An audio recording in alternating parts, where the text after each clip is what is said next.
जय श्री सद्गुरुदेवाय नमः। जय श्री गणपति देवाय नमः। ओम कृष्णाय वासुदेवाय हरे परमात्मने प्रणतः कलेशनाशाय गोविंदाय नमो नमः। श्रीमद्भागवत महापुराण दशम स्कंद 29वां अध्याय। रासलीला का आरंभ। श्री सुखदेव जी कहते हैं, परीक्षित, शरद ऋतु थी, उसके कारण बेला, चमेली आदि सुगंधित पुष्प खिल खिल कर महक महक रहे थे। भगवान ने चीरहरण के समय गोपियों को जिन रात्रियों का संकेत किया था, वे सब की सब पंजीभूत होकर एक ही रात्रि के रूप में उल्लासित हो रही थी।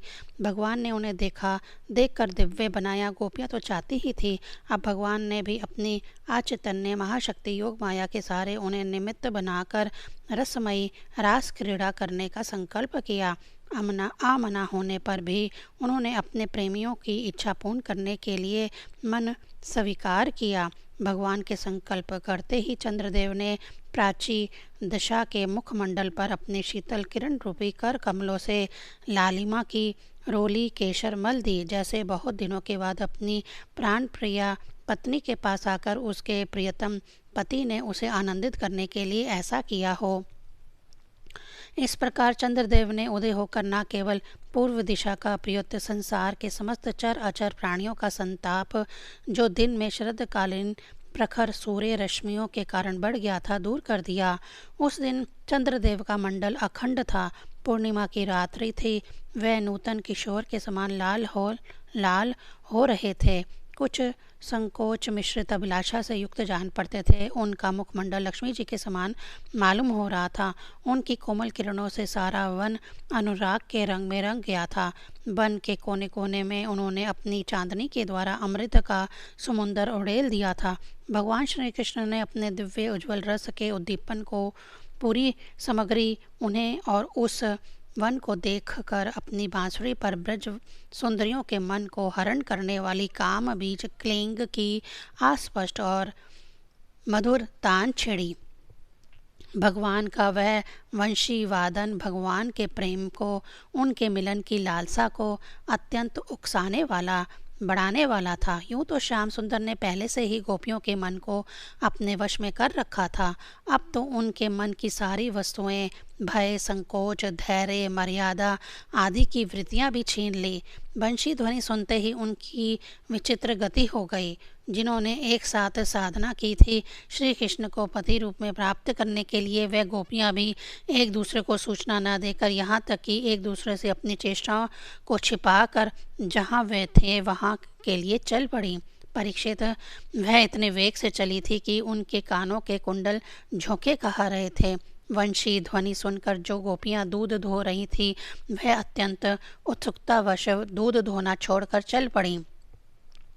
जो चूल्हे पर दूध औटा रही थी, वह उफनाता हुआ दूध छोड़कर और जो लपसी पक रही थी, वह पकी हुई लपसी बिना उतारे ही ज्यों की त्यों छोड़कर चल दी। जो भोजन परोस रही थी, वह परसना छोड़कर, जो छोटे छोटे बच्चों को दूध पिला रही थी, वह दूध पिलाना छोड़कर, जो पतियों की सेवा शुश्रूषा कर रही थी, वह सेवा शुश्रूषा छोड़कर, और जो स्वयं भोजन कर रही थी, वह भोजन करना छोड़कर अपने कृष्ण प्यारे के पास चल पड़ी। कोई कोई गोपी अपने शरीर में अंगराग, चंदन और उपटन लगा रही थी और कुछ आँखों में अंजन लगा रही थी। वह उन्हें छोड़कर तथा उल्टे पुल्टे वस्त्र धारण कर श्री कृष्ण के पास पहुँचने के लिए चल पड़ी। पिता और पतियों ने, भाई और जाति बंधुओं ने उन्हें रोका, उनकी मंगलमय प्रेम यात्रा में विघ्न डाला, परंतु वह इतनी मोहित हो गई थी कि रुकने पर भी ना रुक सकी। रुकती कैसे?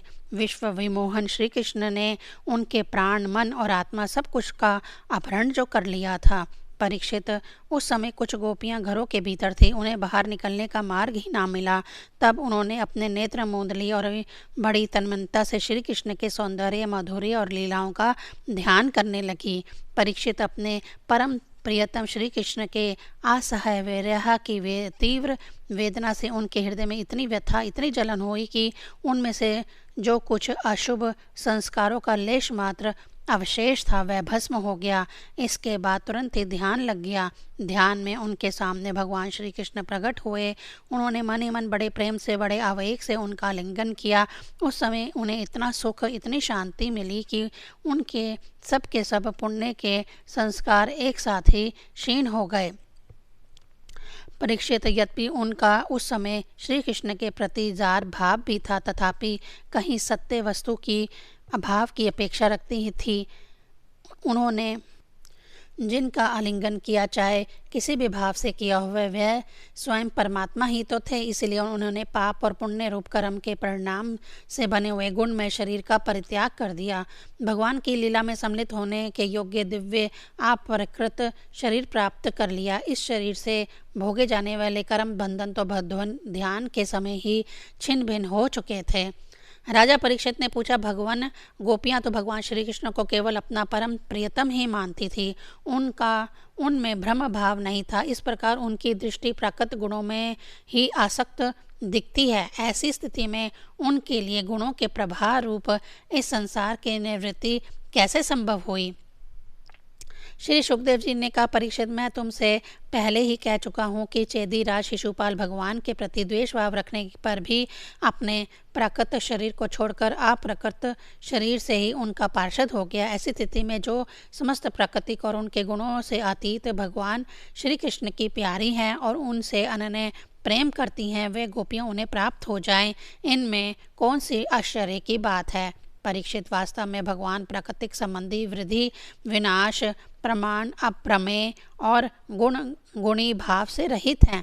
वे अचैतन्य, अनंत, अप्रकृत, परम कल्याण स्वरूप गुणों के एकमात्र आश्रय हैं। उन्होंने जो अपने को तथा अपनी लीला को प्रकट किया है, उसका प्रयोजन केवल इतना ही है कि जीव उसके सहारे अपना परम कल्याण संपादन करे। इसलिए भगवान से केवल संबंध हो जाना चाहिए।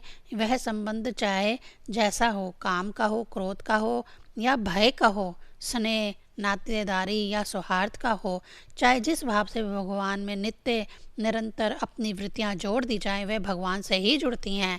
इसलिए वृत्तियां भगवानमय हो जाती हैं और उस जीव को भगवान की प्राप्ति हो जाती है। परीक्षित, तुम्हारे जैसे परम भागवत भगवान का रहस्य जानने वाले भक्त को श्री कृष्ण के संबंध में ऐसा संदेह नहीं करना चाहिए। योगेश्वर के भी ईश्वर, आजन्मा भगवान के लिए भी यह कोई आश्चर्य की बात है? अरे, उनके संकल्प मात्र से, बहुओं के इशारों से जगत का परम कल्याण हो सकता है। जब भगवान श्री कृष्ण ने देखा कि ब्रज की अनुपम विभूतियाँ, गोपियाँ मेरे बिल्कुल पास आ गई हैं, तब उन्होंने अपनी विनोद भरी वाक चातुर्य से उन्हें मोहित करते हुए कहा, क्यों ना हो, भूत, भविष्य और वर्तमान के जितने वक्ता हैं, उनमें वह ही तो सर्वश्रेष्ठ हैं। भगवान श्री कृष्ण ने कहा, महाभाग्यवती गोपियों, तुम्हारा स्वागत है। बतलाओ, तुम्हें प्रसन्न करने के लिए मैं कौन सा काम करूं? ब्रज में तो सब कुशल मंगल है ना? कहो, इस समय यहाँ आने का क्या आवश्यकता पड़ गई? सुंदरी गोपियों, रात का समय है, यह स्वयं ही बड़ा भयावन होता है और इसमें बड़े बड़े भयानक जीव जंतु इधर उधर घूमते रहते हैं। अतः तुम सब तुरंत ब्रज में लौट जाओ। रात के समय घोर जंगल में स्त्रियों को नहीं रुकना चाहिए। तुम्हें ना देखकर तुम्हारे माँ बाप, पति, पुत्र और भाई बंधु ढूंढ रहे होंगे। उन्हें भय में ना डालो। तुम लोगों ने रंग बिरंगे पुष्पों से लदे हुए इस वन की शोभा को देखा। पूर्ण चंद्रमा की कोमल रश्मियों से रंगा हुआ है, मानो उन्होंने अपने हाथों चित्रकारी की हो। और यमुना जी के जल का स्पर्श करके बहने वाली शीतल समीर की मंद मंद गति से हिलते हुए ये वृक्षों के पत्ते तो इस वन की शोभा को और भी बढ़ा रहे हैं। परंतु अब तो तुम लोगों ने यह सब कुछ देख लिया। हे सतियों, अब देर मत करो, शीघ्र से शीघ्र व्रज में लौट जाओ, अपने पतियों की सेवा शुश्रूषा करो।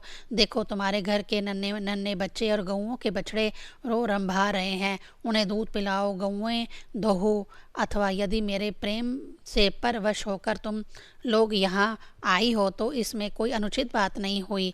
यह तो तुम्हारे योग्य ही है, क्योंकि जगत के पशु पक्षी तक भी मुझे प्रेम करते हैं, मुझे देखकर प्रसन्न होते हैं। कल्याणी गोपियों, स्त्रियों का परम धर्म यही है कि वे पति और उसके भाई बंधुओं की निष्कपट भाव से सेवा करें और संतान का पालन पोषण करें। जिन स्त्रियों को उत्तम लोक प्राप्त करने की अभिलाषा हो, वे पातकी को छोड़कर और किसी भी प्रकार के पति का परित्याग ना करें, भले ही वह बुरे स्वभाव वाला, भाग्यहीन, वृद्ध, मूर्ख, रोगी या निर्धन ही क्यों ना हो। कुलीन स्त्रियों के लिए जार पुरुषों की सेवा सब तरह से निंदनीय ही है।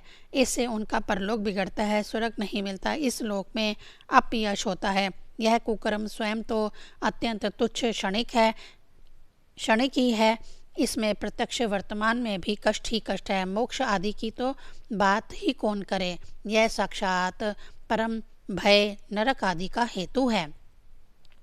गोपियों, मेरी लीला और गुणों के श्रवण से, रूप के दर्शन से, उन सबके कीर्तन और ध्यान से मेरे प्रति जैसे अनन्य प्रेम की प्राप्ति होती है, वैसे प्रेम की प्राप्ति पास रहने से नहीं होती। इसलिए तुम लोग अपने अपने घर लौट जाओ।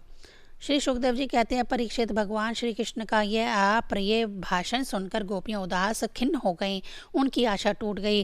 वह चिंता के अथाह एवं अपार समुद्र में डूबने उतरने लगी। उनके बिंबाफल के समान लाल लाल अधर शोक के कारण चलने वाली लंबी और गर्म सांस से सूख गए। उन्होंने अपने मुंह नीचे की ओर लटका लिए। वे पैरों से, नाखूनों से धरती को देरने लगी। नेत्रों से दुख के आंसू बह बहकर काजल के साथ वक्षस्थल पर पहुँचने और वहाँ लगी हुई केशर को धोने लगे। उनका हृदय इतना दुख से भर गया कि वह कुछ बोल ना सकी, चुपचाप खड़ी रह गईं। गोपियों ने अपने प्यारे श्याम सुंदर के लिए सारी कामनाएं, सारे भोग छोड़ दिए थे। श्री कृष्ण में उनका अनंत अनुराग, परम प्रेम था। जब उन्होंने अपने प्रीतम श्री कृष्ण की यह निष्ठुरता से भरी बातें सुनी तो बड़ी ही अप्रिय सी मालूम हो रही थी, तब उन्हें बड़ा दुख हुआ। आंखें रोते रोते लाल हो गईं, आंसुओं के मारे रुग्ध गई। उन्होंने धीरज धारण करके अपनी आंखों के आंसू पोंछे और फिर प्रणय कोप के कारण वह गदगद वाणी से कहने लगी। गोपियों ने कहा, प्यारे श्री कृष्ण, तुम घटघट व्यापी हो, हमारे हृदय की बात जानते हो। तुम्हें इस प्रकार निष्ठुरता भरे वचन नहीं कहने चाहिए। हम सब कुछ छोड़कर केवल तुम्हारे चरणों में ही प्रेम करती हैं। इसमें संदेह नहीं कि तुम स्वतंत्र और हठीले हो, तुम पर हमारा कोई वश नहीं है। फिर भी तुम अपनी ओर से जैसे आदि पुरुष भगवान नारायण कृपा करके अपने मुमुक्षु भक्तों से प्रेम करते हैं, वैसे ही हमें स्वीकार कर लो, हमारा त्याग मत करो। प्यारे श्याम सुंदर, तुम सब धर्मों का रहस्य जानते हो। तुम्हारा यह कहना है कि अपने पति, पुत्र और भाई बंधुओं की सेवा करना ही स्त्रियों का स्वधर्म है, अक्षरशः ठीक है, परंतु इस उपदेश के अनुसार हमें तुम्हारी ही सेवा करनी चाहिए, क्योंकि तुम ही सब उपदेशों के पद यानी चरम लक्ष्य हो, साक्षात भगवान हो। तुम ही समस्त शरीरधारियों के सुहृद हो, आत्मा हो और परम प्रियतम हो। आत्मज्ञान में निपुण महापुरुष तुमसे ही प्रेम करते हैं, क्योंकि तुम नित्य प्रिय एवं अपने ही आत्मा हो। अनित्य एवं दुखद पति, पुत्र आदि से क्या प्रयोजन है। परमेश्वर, इसीलिए हम पर प्रसन्न हो, कृपा करो। कमल नयन, चिरकाल से तुम्हारे प्रति पाली पोसी आशा अभिलाषा की लहलहाती लता का छेदन मत करो। मनमोहन, अब तक हमारा चित्त घर में के काम धंधों में लगता था, इसी से हमारे हाथ भी उनमें रमे हुए थे, परंतु तुमने हमारे देखते देखते हमारा वह चित्त लूट लिया। इसमें तो तुम्हें कोई कठिनाई भी नहीं उठानी पड़ी, तुम तो सुख स्वरूप हो ना। परंतु अब तो हमारी गति मति निराली ही हो गई है। हमारे ये पैर तुम्हारे चरण कमलों को छोड़कर एक पग भी हटने के लिए तैयार नहीं हट रहे हैं। फिर हम ब्रज में कैसे जाएं? और यदि वहाँ जाएं भी तो क्या करें? प्राण वल्लभ हमारे प्यारे सखा, तुम्हारी मंद मंद मधुर मुस्कान, प्रेम भरी चितवन और मनोहर संगीत ने हमारे हृदय में तुम्हारे प्रेम और मिलन की आग धधका दी है। उसे तुम अपने अधरों की रसधारा से बुझा दो, नहीं तो प्रीतम, हम सच कहती हैं, तुम्हारी विरह व्यथा की आग से हम अपने अपने शरीर जला देंगी और ध्यान के द्वारा तुम्हारे चरण कमलों को प्राप्त करेंगी। प्यारे कमल नयन, तुम वनवासियों के प्यारे हो और वे भी तुमसे बहुत प्रेम करते हैं। इससे प्रायः तुम उन्हीं के पास रहते हो। यहाँ तक कि तुम्हारे जिन चरण कमलों की सेवा का अवसर स्वयं लक्ष्मी जी को भी कभी कभी ही मिलता है, उन्हीं चरणों का स्पर्श हमें प्राप्त हुआ। जिस दिन यह सौभाग्य हमें मिला और तुमने हमें स्वीकार करके आनंदित किया, उसी दिन से हम और किसी के सामने एक क्षण के लिए भी ठहरने में असमर्थ हो गई हैं। पति पुत्र आदि की सेवा तो दूर रही, हमारे स्वामी जिन लक्ष्मी जी का कृपा कटाक्ष प्राप्त करने के लिए बड़े बड़े देवता तपस्या करते रहते हैं, वही लक्ष्मी जी तुम्हारे वक्षस्थल में बिना किसी की प्रतिद्वंद्विता के स्थान प्राप्त कर लेने पर भी अपनी सौत तुलसी के साथ तुम्हारे चरणों की रज पाने की अभिलाषा किया करती है। अब तक के सभी भक्तों ने उस चरण रज का सेवन किया है, उन्हीं के समान हम भी तुम्हारी उसी चरण रज की शरण में आई हैं। भगवान, अब तक जिसने भी तुम्हारे चरणों की शरण ली उसके सारे कष्ट तुमने मिटा दिए। अब तुम हम पर कृपा करो, हमें भी अपने प्रसाद का भाजन बनाओ। हम तुम्हारी सेवा करने की आशा अभिलाषा से घर गांव कुटुंब सब कुछ छोड़कर तुम्हारे युगल चरणों की शरण में आई हैं। प्रियतम, वहाँ तो तुम्हारी आराधना के लिए अवकाश ही नहीं है। पुरुष भूषण पुरुषोत्तम, तुम्हारी मधुर मुस्कान और चारु चितवन ने हमारे हृदय में प्रेम की मिलन की आकांक्षा की आग धधका दी है। हमारा रोम रोम उससे जल रहा है। तुम हमें अपनी दासी के रूप में स्वीकार कर लो, हमें अपनी सेवा का अवसर दो। प्रियतम, तुम्हारा सुंदर मुख कमल जिस पर घुंघराली अलके झलक रही हैं, तुम्हारे ये कामनीय गोपोल जिन पर सुंदर सुंदर कुंडल अपना अनंत सौंदर्य बिखेर रहे हैं, तुम्हारी ये मधुर अधर जिनकी सुधा सुधा को भी लजाने वाली है, तुम्हारी ये नयन मनोहारी चितवन जो मंद मंद मुस्कान से उल्लासित हो रही है, तुम्हारी ये दोनों भुजाएं जो शरणागतों को अभेदान देने में अत्यंत उदार है, और तुम्हारा यह वक्षस्थल जो लक्ष्मी जी का सौंदर्य की एकमात्र देवी का नित्य क्रीड़ास्थल है, देखकर हम सब तुम्हारी दासी हो गई हैं। प्यारे श्याम सुंदर, तीनों लोकों में भी और ऐसी कौन सी स्त्री है जो मधुर मधुर पद और आरोह अवरोह क्रम से विविध प्रकार की मूर्छाओं से युक्त तुम्हारी बंशी की तान सुनकर तथा इस त्रिलोक सुंदर मोहिनी मूर्ति को जो अपने एक बूंद सौंदर्य से त्रिलोकी को सौंदर्य का दान करती हैं, एवं जिसे देखकर गो पक्षी वृक्ष और हिरण भी रोमांचित पुलकित हो जाते हैं, अपने नेत्रों से निहार कर आर्य मर्यादा से विचलित न हो जाएं, कुल कान और लोक लाज को त्याग कर तुम में अनुरक्त न हो जाएं। हमसे यह बात छिपी नहीं है कि जैसे भगवान नारायण देवताओं की रक्षा करते हैं, वैसे ही तुम ब्रजमंडल का भय और दुख मिटाने के लिए ही प्रकट हुए हो, और यह भी स्पष्ट ही है कि दीन दुखियों पर तुम्हारा बड़ा प्रेम है, बड़ी कृपा है। प्रियतम, हम भी बड़ी दुखीन हैं। तुम्हारे मिलन की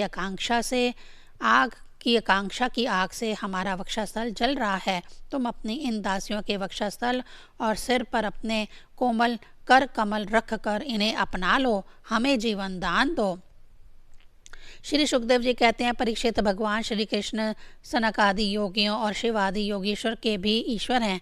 जब उन्होंने गोपियों की व्यथा और व्याकुलता से भरी वाणी सुनी, तब उनका हृदय दया से भर गया, और यद्यपि वह आत्मा राम हैं, अपने आप में ही रमण करते रहते हैं, उन्हें अपने अतिरिक्त और किसी भी भारी वस्तु की अपेक्षा नहीं है, फिर भी उन्होंने हंसकर उनके साथ क्रीड़ा प्रारंभ की। भगवान श्री कृष्ण ने अपनी भाव भंगनी एवं चेष्टाएँ गोपियों के अनुकूल कर दी, फिर भी वे अपने स्वरूप में ज्यों के त्यों एक रस स्थित थे, आयुचित थे। जब वे खुलकर हंसते तब उनके उज्ज्वल उज्ज्वल दांत कुंदकली के समान जान पड़ते थे। उनकी प्रेम भरी चितवन से और उनके दर्शन के आनंद से गोपियों का मुख कमल प्रफुल्लित हो गया। वह उन्हें चारों ओर से घेर कर खड़ी हो गई। उस समय श्री कृष्ण की ऐसी शोभा हुई मानो अपनी पत्नी तारिकाओं से घिरे हुए चंद्रमा ही हों। गोपियों के शत शत यूथों के स्वामी भगवान श्री कृष्ण बैजंती माला पहने वृंदावन की शोभामान करते हुए विचरण करने लगे। कभी गोपियां अपने प्रीतम श्री कृष्ण के गुण और लीलाओं का गान करती, तो कभी श्री कृष्ण गोपियों के प्रेम और सौंदर्य के गीत गाने लगते। इसके बाद भगवान श्री कृष्ण ने गोपियों के साथ यमुना जी के पावन पुलीन पर, जो कपूर के समान चमकीली बालू से जगमगा रहा था, पदार्पण किया। वह यमुना जी की तरल तरंगों के स्पर्श से शीतल और कुमुदी की सहज सुगंध से सुवासित वायु के द्वारा सेवित हो रहा था। उस आनंदप्रद पुलिन पर भगवान ने गोपियों के साथ क्रीड़ा की। हाथ फैलाना, आलिंगन करना, गोपियों के हाथ दबाना, उनकी चोटी, जांघ, नीवी और स्तन आदि का स्पर्श करना, विनोद करना, नक्षत्र करना, विनोदपूर्ण चितवन से देखना और मुस्कुराना, इन क्रियाओं के द्वारा गोपियों के दिव्य काम रस को, परम उज्ज्वल प्रेम भाव को उत्तेजित करते हुए भगवान श्री कृष्ण उन्हें क्रीड़ा द्वारा आनंदित करने लगे। उदार शिरोमणि सर्वव्यापक भगवान श्री कृष्ण ने जब इस प्रकार गोपियों का सम्मान किया, तब गोपियों के मन में ऐसा भाव आया कि संसार के समस्त स्त्रियों में हम ही सर्वश्रेष्ठ हैं, हमारे समान और कोई नहीं है। वे कुछ मानवती हो गईं। जब भगवान ने देखा कि इन्हें तो अपने सुहाग का कुछ गर्व हो आया है और अब मान भी करने लगी हैं, तब वे उनका गर्व शांत करने के लिए तथा उनका मान दूर कर प्रसन्न करने के लिए वहीं उनके बीच में ही अंतर्ध्यान हो गए। 29वां अध्याय संपूर्ण। ओम नमो भगवते वासुदेवाय नमः।